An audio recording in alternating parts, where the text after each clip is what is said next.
Maka mohon maaf lahir batin, kalau sekarang ayah bunda, bapak ibu hadirin sekalian, melihat seseorang yang ujiannya berat sekali, dihina, difitnah, dicaci maki, dibully dan segala macam misalnya, kenapa? Judul kajiannya adalah agar kuat saat diuji. Agar kuat saat diuji. Sebelum saya lanjut, kira-kira yang hadir di sini hari ini ada yang sedang diuji atau tidak? Halo? Ini kayaknya mata nggak bisa bohong ini kelihatannya. Allahu Akbar walillahil hamd. Baik, saya akan mulai dari sini mungkin ya. Ayah bunda yang dirahmati Allah, selama kita hidup di dunia, selama itulah kita akan diuji. Setuju nggak kira-kira? Setuju? Selama kita hidup di dunia, selama itulah kita akan diuji. Dan ujian dalam hidup ini, ayah bunda jamaah yang dirahmati Allah, hanya ada dua saja. Dua ujian itulah yang digulirkan, digilirkan dalam setiap kehidupan manusia. Ahilman, apa di antara dua ujian itu? Ayah bunda bisa melihat di Quran surat Al-Anbiya ayat 35. Surat apa? Al-Anbiya ayat berapa? 35. Perhatikan dengan iman ayat berikut ini.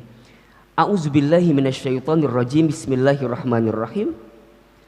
Kullu nafsin dha'iqatul maut. Setiap yang bernapas, berjiwa, yang hidup pasti dia akan mati. Sebelum dia berjumpa dengan kematiannya, maka dia akan melalui proses hidup yang namanya dunia. Dan hari ini ayah bunda kita semua sedang berada di fase kehidupan yang namanya dunia. Apa yang akan Allah hadirkan dalam kehidupan dunia kita? Lanjut. Wa nablukum bisyarri wal khairi fitnah. Dan kami akan menguji kamu sekalian. Siapa? Manusia. Siapa? Manusia beriman. Siapa? Kita semua. Apa? Bisyarri, dengan sesuatu yang buruk, dengan sesuatu yang menyedihkan, menyulitkan, memadorotkan, mengecewakan dan segala macamnya. Dan wal khairi, dan kebaikan atau sesuatu yang membahagiakan, menyenangkan. Sebagai apa? Fitnah, sebagai ujian. Wa ilaina turja'un, dan hanya kepada kamilah engkau akan dikembalikan. Jadi ayah bunda yang dirahmati Allah, ciri di antara manusia yang hidup itu pasti dia mendapatkan ujian, pasti dia punya masalah. Kalau tidak ingin punya masalah, apa kira-kira? Kalau tidak ingin punya masalah berarti jangan hidup. Kalau tidak ingin diuji, kalau merasa tidak ingin diuji, berarti kita ingin mengakhiri kehidupan kita. Karena ciri kehidupan itu pasti akan diuji. Dengan kebaikan, dengan keburukan, dengan kebahagiaan, dengan kesedihan. Dan itulah yang digulirkan, digilirkan dalam kehidupan kita. Ada nikmat, ada musibah. Ada sehat, ada sakit, ada lapang, ada sempit, ada saat mendapatkan, ada saat kehilangan, ada saat tertawa, tersenyum, tapi ada saat menangis, bersedih. Jadi semuanya ujian gitu. Ada hidup, ada mati. Itu ujian. Sekarang saya mau tanya nih, punten mohon maaf. Biasanya hadirin lebih siap diuji dengan sesuatu yang menyenangkan atau yang menyedihkan? Halo? Jelas tidak ini pertanyaannya nih? Kita ini lebih siap diuji dengan yang membahagiakan atau yang menyedihkan? Nah, jawabannya beda-beda ya. Kalau boleh saya jawab, mohon maaf ya kalau berbeda. Biasanya kita itu seringkali tidak menganggap sesuatu yang membahagiakan itu sebagai ujian. Betul atau tidak? Kita menganggap, mohon maaf ya, kesehatan kita, keluarga yang harmonis itu, pangkat, jabatan, karir, itu bukan bagian ujian gitu. Karena berjalan mulus, lancar, betul atau tidak? Kita seringkali menganggap ujian itu sesuatu yang berat-berat saja. Dan itu wajar, masih mending dia nganggap itu ujian. Ada yang tidak sadar menganggap sesuatu yang buruk pun bukan ujian gitu. Nah maka dari sinilah kita akan memahami bahwa oh berarti ahilman setiap proses apapun yang kita dapatkan dalam hidup itu adalah ujian. Iya. Mudahnya berarti jika ada di antara hadirin pemirsa Darussalam TV, jamaah, ayah bunda yang hari ini sedang diuji dengan sesuatu yang membahagiakan, jangan sombong, jangan takabur, jangan ujub, jangan merasa bahwa kita di atas segalanya. Ingat, bisa jadi besok lusa kita akan terjatuh, kemudian kita kehilangan apa yang membahagiakan dalam kehidupan kita. Yang punya pangkat, yang punya jabatan, gak lama kok, sebentar. Berapa tahun maksimal biasanya? 5 tahun, 10 tahun. Ada saat kita berhenti dari itu semua. Maka saat dititipkan dengan sesuatu yang membahagiakan, jangan lupa bahwa sesungguhnya yang menitipkan itu siapa? Allah.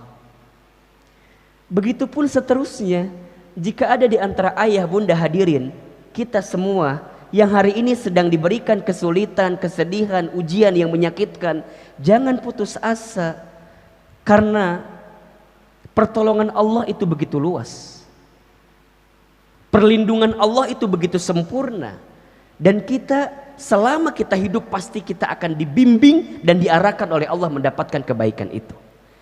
Nah, pada kesempatan subuh ini coba kita akan sedikit mungkin membahas ujian-ujian yang berupa kesulitan dalam hidup saja.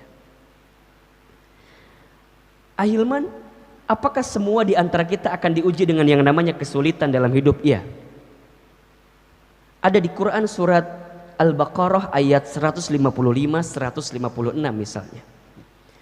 Bismillahirrahmanirrahim. Walanabluwannakum, dan pasti kami akan menguji kamu sekalian, bisyai'in, dengan sesuatu yang sedikit. Syai', dengan sesuatu. Apa di antaranya? Minal khauf, manusia itu akan diuji dengan ketakutan. Wal ju'i, dan kelaparan. Wa naqsi minal amwal, dan kekurangan harta. Wal anfus, dan kegoncangan jiwa. Ya, ada orang yang wafat, ada saudara kita yang wafat, ada saat kehilangan dan segala macam. Wathamarat, dan buah-buahan. Maksudnya ada hasil dari apa yang kita harapkan tapi tidak sesuai dengan apa yang kita inginkan. Kecewa misalnya. 1, ketakutan. 2, kelaparan. 3, kekurangan harta. 4, kegoncangan jiwa. 5, wathamarat, ada harapan yang tidak kunjung menjadi sesuatu yang nyata dalam kehidupan kita. Sekarang saya mau tanya, di antara hadirin sekalian, ada tidak yang sedang disapa dengan ujian-ujian ini? Jika ada yang sedang disapa dengan ujian ini, maka lihat ujung ayatnya. Wa basyiris sabirin. Sesungguhnya ayah bunda kita semua sedang diberikan kabar gembira oleh Allah Subhanahu wa taala.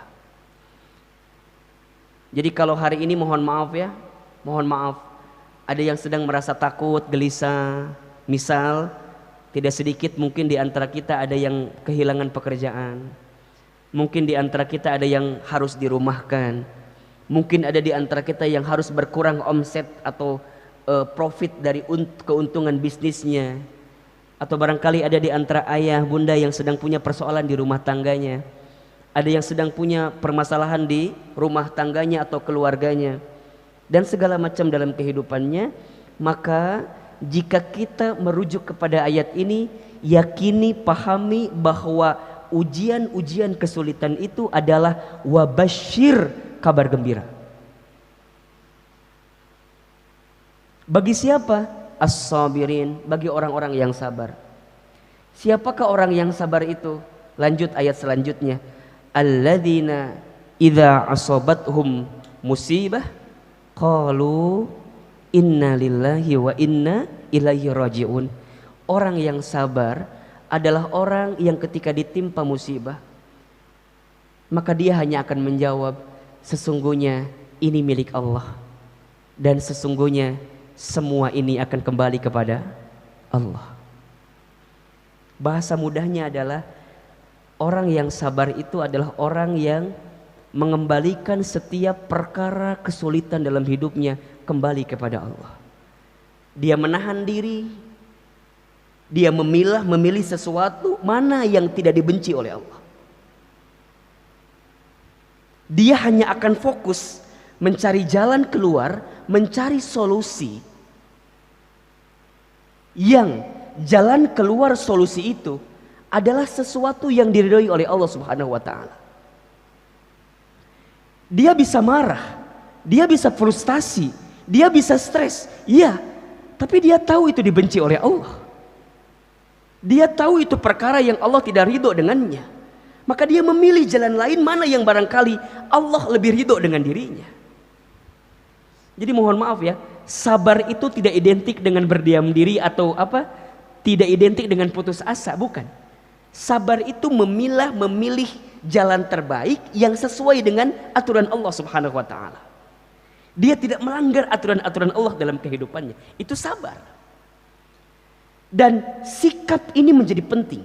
Jadi kalau ada di antara hadirin sekalian yang sedang disapa dengan kesulitan dan langsung cara berpikirnya adalah, oh iya, Allah sedang menitipkan pesan cinta, kabar gembira kepada kita dengan ujian-ujian ini.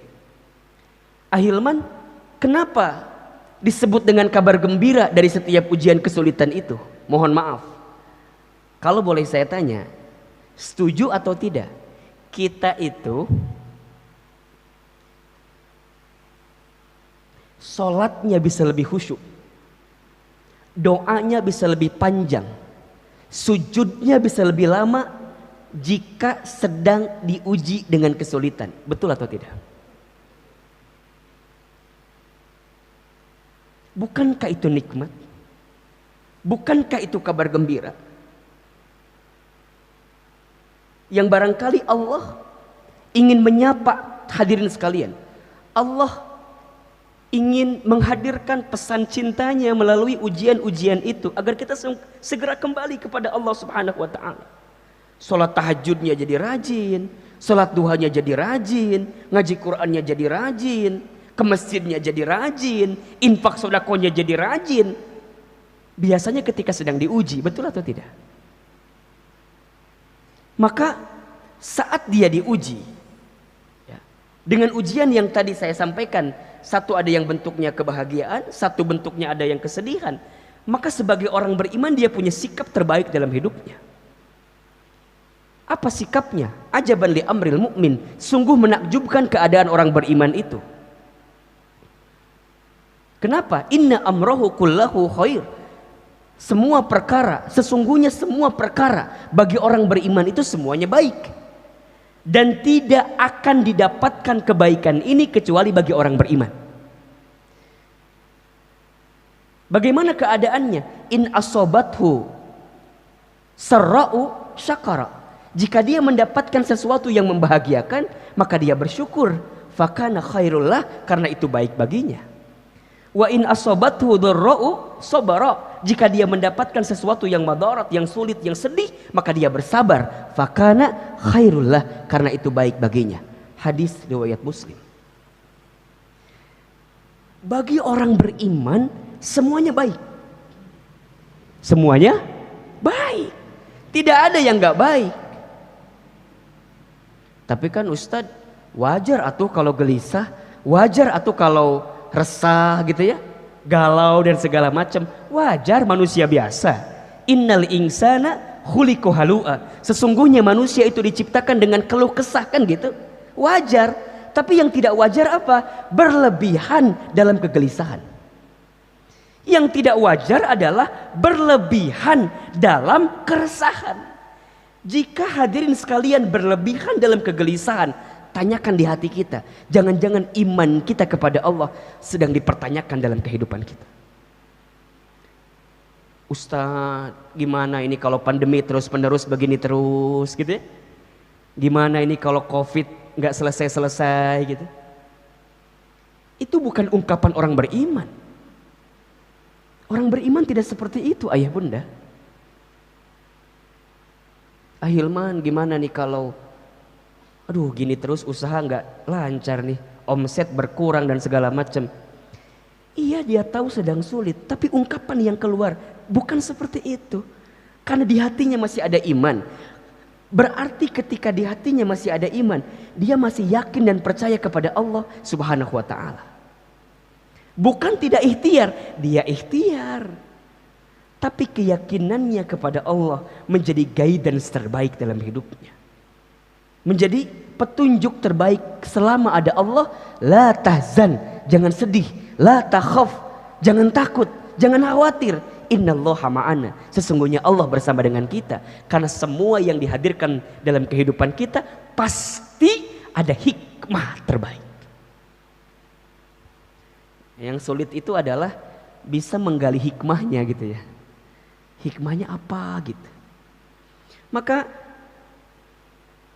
ujian bagi orang beriman. Mudah-mudahan kita semua termasuk golongan orang beriman ya. Maka saya langsung fokus aja ujian bagi orang beriman. Bagi kita yang mudah-mudahan dicatat oleh Allah sebagai orang beriman. Ketika diuji, jangan fokus dengan soalnya. Jangan fokus dengan ujiannya. Tapi fokuslah dengan jawaban kita hadirkan dari ujian-ujian itu. Kenapa? Karena soal ujian tidak pernah salah. Jika kita tidak lolos atau tidak lulus dari ujian, yang salah bukan soalnya, tapi yang salah adalah jawaban kita terhadap soal-soal itu. Saya buat analogi yang sederhana. Kalau ayah bunda, teman-teman sekalian ikutan tes seleksi masuk perusahaan misalnya. Kemudian ada soal. Kita jawab soal itu. Kemudian kita kumpulkan jawabannya.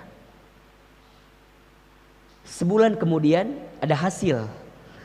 Ternyata hasilnya nggak lulus. Sekarang saya tanya, kalau nggak lulus, yang salah soal atau jawaban? Halo? Jelas tidak pertanyaannya? Kalau kita ikutan tes, ikutan ujian, kemudian nggak lulus atau nggak lolos, itu yang salah soal atau jawaban?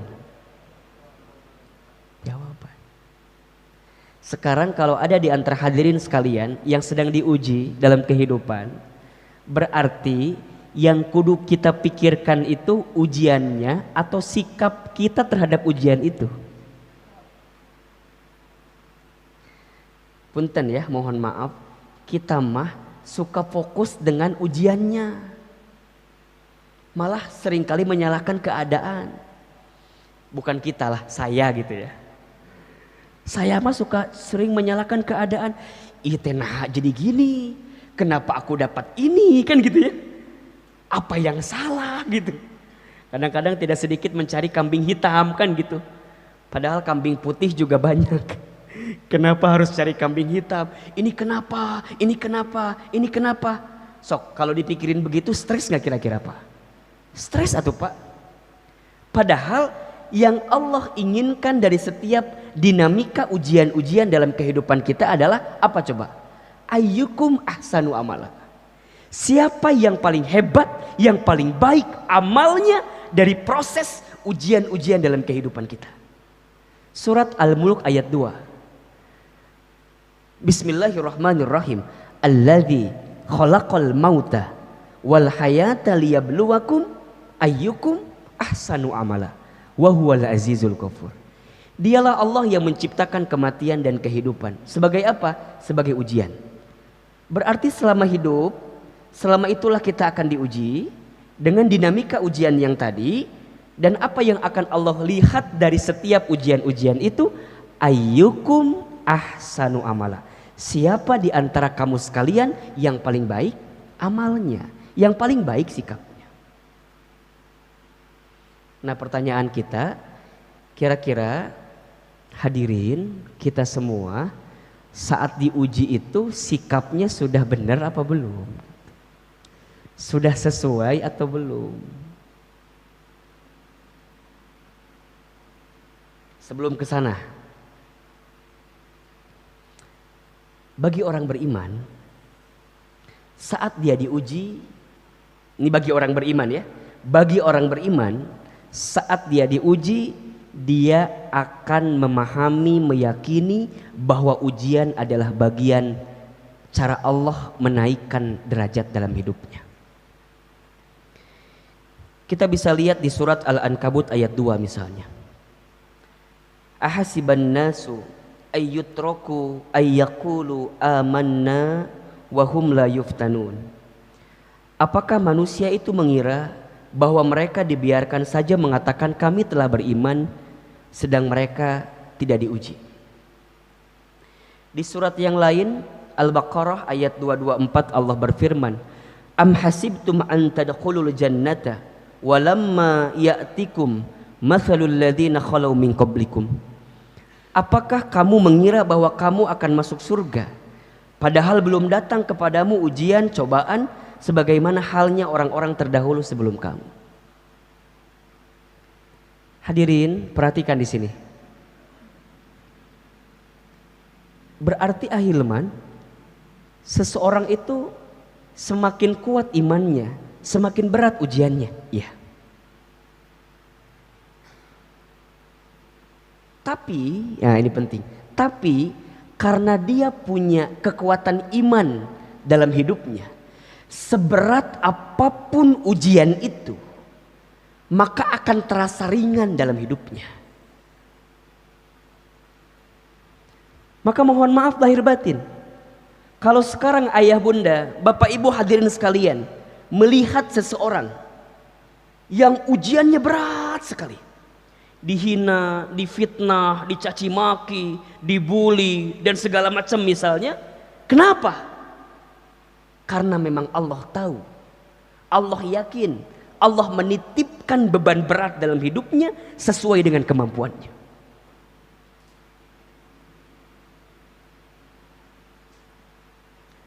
Benteng iman itulah yang menguatkan dia untuk selalu siap menghadapi ujian apapun.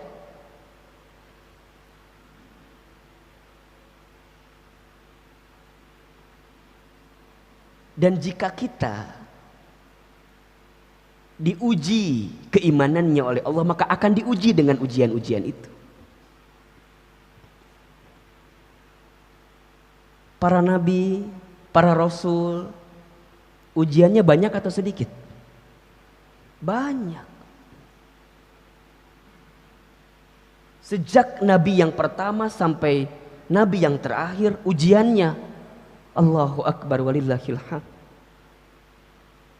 Banyak. Nabi Adam diuji. Apa ujiannya? Tidak tanggung-tanggung kan? Di antara banyak ujian itu diusir dari surga. Karena ada satu peristiwa membangkang kepada Allah ketika itu kan? Nabi Nuh diuji atau tidak? Diuji. Dengan apa? Dengan keadaan istri dan anaknya yang membangkang kepadanya. Terbayang gak oleh ayah bunda? Mengajak umatnya, mengajak kaumnya yang membangkang, yang menolak.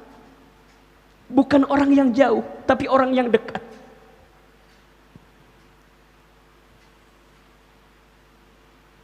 Nabi Ibrahim diuji atau tidak? Diuji. Saat beliau mendengungkan kalimat tauhid, tapi ternyata ayahandanya seorang pembuat patung berhala, kan? Coba terbayang gak bagaimana keadaannya? Kemudian mau dibakar tubuhnya, dibakar. Nabi Musa alaihissalam diuji, Nabi Ismail alaihissalam diuji, Nabi Muhammad sallallahu alaihi wasallam diuji. Jika seandainya ujian ayah bunda dibandingkan dengan ujian para nabi dan rasul, demi Allah tidak ada seujung kuku ujian yang kita dapatkan dibanding ujian para nabi dan rasul. Turun lagi para sahabat, para tabi'in, atba'ut tabi'in, para ulama. Ujian. Dan seseorang itu akan diuji sesuai dengan kadar imannya. Tapi karena dia punya iman dalam hatinya, maka seberat apapun ujiannya akan terasa ringan. Berarti kalimat selanjutnya adalah, jika di antara ayah bunda, hadirin sekalian, yang merasa berat dengan ujian dalam hidup, tanyakan dalam hati kita, masihkah ada iman di hati kita atau tidak? Dan jika kita melihat ayat-ayat ini gitu ya, bahwa seseorang tidak akan dikatakan beriman sebelum diuji, seseorang tidak akan masuk surga sebelum diuji, maka saat dia diuji dalam kebaikan-kebaikan di hadapan Allah, maka dia akan menangkapnya dengan sesuatu yang membahagiakan dalam hidup. Dia akan tersenyum, dia akan kemudian merasa lapang hatinya dengan ujian-ujian, karena semakin dekat kebaikan dalam hidupnya.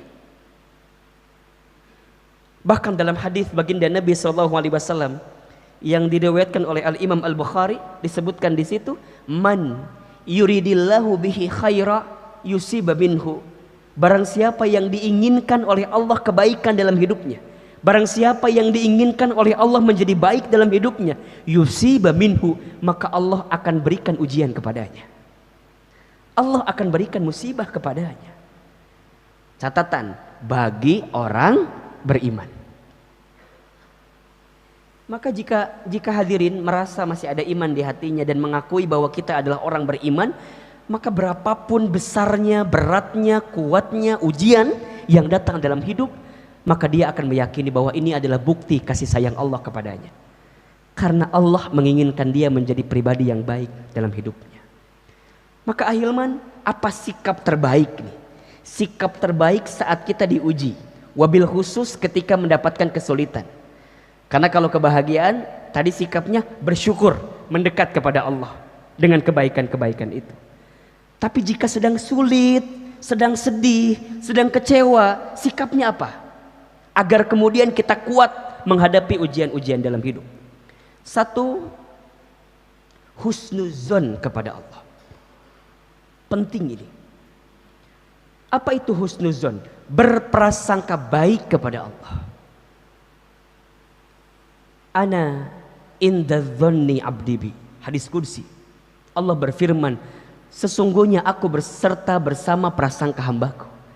Jadi apa yang kita sangkakan di hati kita, apa yang kita rasakan di hati kita, itu barangkali yang sesuai dengan apa yang kita dapatkan dalam kehidupan kita. Sebagaimana firman Allah di surat Fussilat ayat 23, wa dzalikum dhannukumul ladzi dhanantum bi rabbikum ardzakum fa asbahtum minal khasirin. Dan yang demikian itu adalah prasangkamu yang telah kamu sangka kepada Tuhanmu. Dia telah membinasakan kamu, maka jadilah kamu termasuk orang-orang yang merugi. Jadi sikap pertama, kudu husnuzon, kudu baik sangka sama Allah. Hilangkan kalimat-kalimat Allah nggak adil, Hilangkan kalimat-kalimat Allah zolim sama kita. Hilangkan itu. Tidak mungkin Allah menzalimi hambanya. Tidak mungkin Allah melukai hambanya. Tidak mungkin. Allah tidak mungkin meninggalkan hambanya. Apalagi orang beriman. Mohon maaf. Barangkali sebaliknya. Kita yang seringkali melupakan Allah. Kita yang seringkali meninggalkan perintah Allah. Kita yang seringkali melalaikan perintah Allah. Maka belajarlah untuk sikap pertama yang dihadirkan sebagai orang beriman ketika diuji adalah husnuzon kepada Allah. Bagaimana caranya kita husnuzon? Bagaimana caranya agar kita bisa punya sikap baik sangka dengan apapun yang datang dalam kehidupan, apalagi urusan kesulitan? Caranya adalah pertama, yakini dan terima bahwa semua yang datang dari Allah pasti yang terbaik. Quran surat Al-Baqarah ayat 216. Ada di tengah menuju penghujung ayatnya. Bismillahirrahmanirrahim. Wa asa an takrahu syai'an wa huwa khairul lakum. Boleh jadi kamu membenci sesuatu padahal itu amat baik bagimu. Wa asa an tuhibbu syai'an wa huwa syarrul lakum. Boleh jadi kamu menyukai sesuatu padahal itu amat buruk bagimu. Wallahu ya'lamu wa antum la ta'lamun. Allah mengetahui sedangkan kamu tidak mengetahuinya. Hadirin, ayah bunda, sekarang saya mau tanya. Kita itu kalau mengukur kebaikan seringkali menggunakan indikator aturan Allah atau menggunakan pandangan kita sebagai manusia.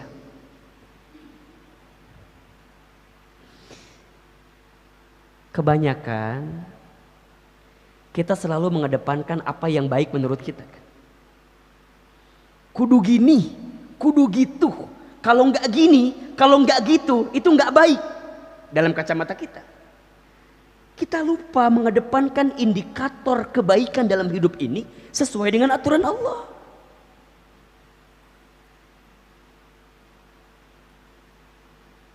Ayah bunda kalau milih pekerjaan, yang dipertimbangkan pertama kali apa? Banyak kecilnya gaji atau halal haram atau surga nerakanya? Kita seringkali mengedepankan ini gajinya besar, ini penghasilannya banyak, ahilman.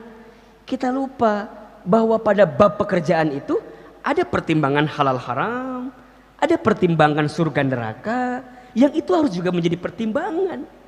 Betul atau tidak? Ketika bisnis, yang seringkali kita pertimbangkan utama pertama kali apa? Untung ruginya. Kita lupa pada bab bisnis itu, pada bab usaha itu juga ada pertimbangan berkah tidaknya, Allah ini ridho apa tidaknya, halal haramnya, itu menjadi penting. Ketika milih istri, flashback ke belakang, yang kita pertimbangkan apa? Cantik tidaknya, atau seseorang yang bisa mengantarkan, menguatkan kita menuju surganya. Pertimbangannya kan cantik tidaknya, jadi dunia-dunia semua gitu loh. Ketika punya anak, menyekolahkan anak, mencari pendidikan untuk anak, apa yang kita pertimbangkan? Pernahkah ayah mempertimbangkan? Bunda, pernahkah mempertimbangkan? Ahilman, saya tuh pengen punya anak, pendidikannya saya pilih pendidikan yang terbaik yang bisa menghadirkan mahkota terbaik ketika saya berjumpa dengan Allah. Saya pengen punya anak yang hafal Quran, yang hafiz Al-Quran, yang mampu mendekat taat kepada Allah, yang akhlaknya istimewa dalam kehidupan. Atau barangkali ayah bunda lebih banyak mempertimbangkan ini akreditasinya A, ini juara olimpiade B dan segala macamnya. Kita lupa mempertimbangkan pertimbangan yang bisa mendekatkan kita kepada Allah Subhanahu wa taala. Dan pertimbangan itulah pertimbangan yang paling kuat seharusnya. Maka bagi orang beriman, ketika dia diuji, ketika dia sedang sulit, sikap pertamanya langsung yakin bahwa baik sangka kepada Allah. Ini yang terbaik bagiku. Dan ketika dia memahami itu, maka dia yakin yang baik menurut dia, menurut kita belum tentu baik menurut Allah, tapi yang baik menurut Allah pasti baik untuk kita. Maka bismillah, mulai katakan pagi ini, apapun yang kita dapatkan dalam hidup, selama kita beriman, maka ini yang terbaik dalam kehidupan kita. Para ayah pulang nanti ke rumah, temui istrinya, senyum kepada istrinya, bilang sama istrinya, sayang, mama, bunda, thank you very much, terima kasih sudah menjadi istri yang terbaik. Kata istrinya, emang kenapa ayah? Enggak, pokoknya gitu aja. Bagaimanapun keadaan istri kita, cerewetnya, cemburunya, banyak mintanya, banyak maunya, apapun itu kekurangannya, saya sangat meyakini pasti ada kelebihannya. Bukankah ketika para suami, ketika Anda mengucapkan saya terima nikahnya fulana binti fulan dengan mas kawin sekian-sekian dibayar tunai ketika akad nikah itu di depan ayahnya, itu kan maknanya apa? Saya terima semua kebaikan yang ada di istri saya, dan saya pun siap menanggung semua keburukan yang mungkin ada di istri saya.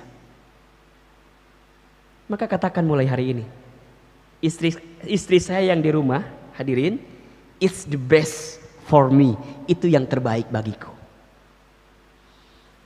Para bunda juga yang di rumah yang menyaksikan kali ini, bagaimanapun keadaan suami kita, kurangnya, apalagi suami kita kurangnya apa?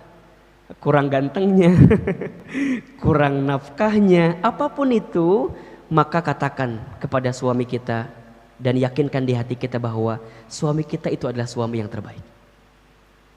Pekerjaan kita, usaha kita, bisnis kita, walaupun barangkali belum menghadirkan hasil yang maksimal, katakan itu yang terbaik. Yakini. Termasuk hari ini ketika kita disapa dengan COVID-19, ketika kita disapa dengan penyakit wabah, kita kan gak pernah mau punya penyakit seperti ini, punya pandemi seperti ini. Tapi kita percaya bahwa ada hikmah di balik musibah. Ya Allah, terima kasih. Kalau ayah bunda boleh renungi, coba saya mau tanya, Ramadan yang paling indah untuk ayah bunda kapan kira-kira? Indah dalam artian kita bisa menghadirkan kebersamaan dengan keluarga gitu ya. Bisa sholat berjamaah isya tarawih dengan keluarga, buka sahur lebih banyak bersama dengan keluarga. Kalau boleh saya cerita, rasanya Ramadan tahun ini yang saya dapatkan itu gitu ayah bunda.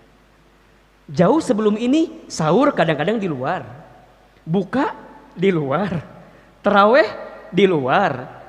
Jadwal kajian subuh karena harus sholat subuh di luar jadi di luar. Bahkan kalau ingat 2 tahun yang lalu 2016, 2017 saya hampir 2 tahun berturut-turut Ramadannya di Amerika Serikat. Jauh dari keluarga. Tahun ini Allah berikan kesempatan.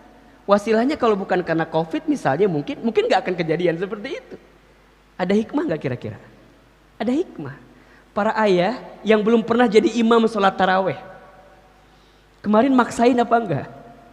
Maksain, walaupun barangkali keadaannya bacaannya belum sempurna dan belum baik, tapi kan maksain. Ujungnya jadi belajar tahsin, jadi belajar tajwid, betul enggak? Memperbanyak hafalan, itu nikmat atau tidak? Yakini di hati kita husnuzon kepada Allah, itu yang terbaik. Yang kedua, agar kita bisa husnuzon dengan setiap ujian adalah yakini bahwa ujian yang menimpa kita berbanding lurus dengan kemampuan kita. Al-Baqarah 286. La yukallifullahu nafsan illa wus'aha. Laha ma kasabat wa 'alaiha maktasabat. Allah tidak akan membebani seseorang melainkan sesuai dengan kemampuan.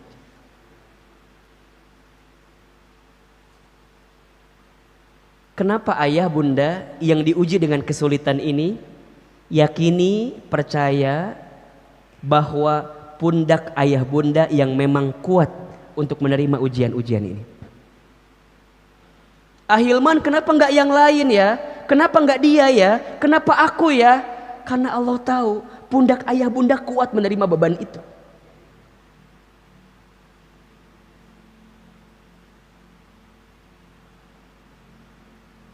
Karena kuat. Seseorang yang diberikan amanah oleh Allah gitu ya. Amanah dalam hidupnya apapun itu. Kenapa dia yang diberikan amanah? Karena Allah tahu barangkali memang dia yang kuat mendapatkan amanah itu. Ada seseorang yang mendapatkan ujian bertubi-tubi gitu. Dihina, dicaci maki, difitnah, dicari kesalahan dan segala macamnya. Kenapa hanya beliau? Kenapa hanya dia? Karena yakinlah Allah tahu pundak beliau kuat, sehingga bisa menerima beban itu. Maka ayah bunda nih, kalau sekarang kita merasakan ujian dan ujian itu terasa berat, tanamkan di hati kita, Allah percaya kepada kita. Allah yakin sama kita. Maka poinnya adalah, ayah bunda, hadirin sekalian, jangan sibuk membandingkan ujian yang kita terima dengan ujian orang lain. Saya ulangi ya, jangan sibuk membandingkan ujian yang kita terima dengan ujian dengan orang lain. Kita suka merasa enak ya dia mah, enak ya dia mah. Belum tentu. Begitupun seterusnya, jangan mengukur indikator kebahagiaan orang lain untuk kebahagiaan kita. Saya ulangi, jangan menggunakan ukuran kebahagiaan orang lain menjadi indikator kebahagiaan kita. Belum tentu apa yang bahagia di mata kita untuk orang lain menjadi kebahagiaan untuk kita. Belum tentu. Jika ayah bunda hari ini merasa lelah, merasa capek, merasa terbebani dengan setiap urusan kehidupan kita, percayalah, bisa jadi di luar sana banyak orang yang menginginkan pekerjaan kita itu. Jika ada di antara bisnis, usaha, pekerjaan kita yang ayah bunda merasa berat sekali ya Ahilman, susah sekali ya Ahilman, Allahu Akbar, di luar sana ada orang yang memimpikan, mendambakan pekerjaan, bisnis, usaha yang sedang kita lakukan. Begitupun seterusnya. Jika ada di antara ayah bunda yang hari ini sedang merasa berat, sulit gitu ya, dengan setiap ujian-ujian dalam hidup, barangkali percayalah Allah sedang siapkan kebaikan dalam kehidupan kita itu. Maka penting ini ya, gampangnya beginilah, jangan mengukur ukuran kaki kita dengan ukuran sepatu orang lain gitu. Kaki kita ukurannya 38, pakai yang ukuran sepatu 42, apa yang terjadi kira-kira? Apa yang terjadi? Longgar, betul? Kaki kita 38, pakai yang 36 ukurannya. Apa yang terjadi? Sempit. Hidup ini adalah hidup yang terbaik yang Allah berikan. Maka sikap kedua adalah yakini bahwa ujian yang menimpa berbanding lurus dengan kemampuan kita. Yang ketiga, agar kita bisa husnuzon kemudian kita kuat dengan ujian, yakini bahwa bersama kesulitan ada kemudahan. Fa inna ma'al usri yusra. Inna ma'al usri yusra. Maka sesungguhnya bersama dengan kesulitan itu ada kemudahan. Yakin jika dengan bersama Allah, ikhtiar kita akan semakin optimal. Ya, jangan menuhankan ikhtiar kita. Tapi bukan berarti tidak boleh ikhtiar. Ikhtiar harus. Tapi jangan menuhankan ikhtiar kita. Kita harus ikhtiar maksimal, tapi pada akhirnya hasil yang menentukan siapa? Allah Subhanahu wa taala. Mudah-mudahan apa yang Al-Fakir sampaikan bermanfaat. Mohon maaf lahir batin, yang benar dari Allah, yang salah dari Al-Fakir yang pasti